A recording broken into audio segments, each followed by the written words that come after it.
When using the comprehensive tester, first connect the gas to be measured to the instrument.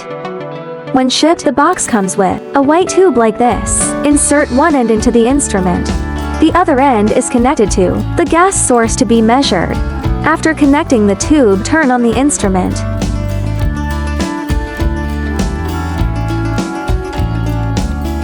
After turning it on, there is a warm-up screen. During normal measurement, make sure the warm-up screen completes fully before starting the measurement. For this video, we'll skip it.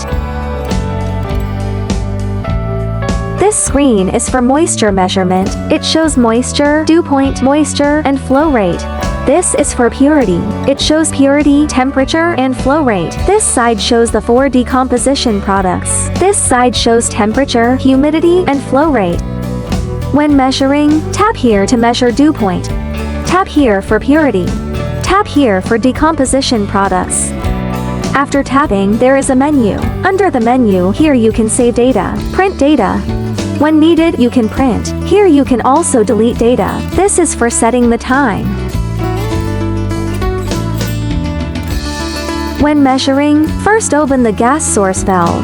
Then open this valve.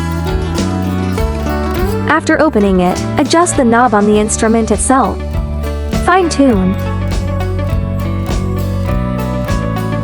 When measuring dew point, adjust it to around 0.5. When measuring purity and decomposition products, adjust the flow rate to around 0.3. Wait until the data stabilizes. That means the measurement is complete. After measurement, close the valves one by one. Disconnect the gas source. Finally, turn off the instrument. Thanks for watching the tutorial video prepared by Anna.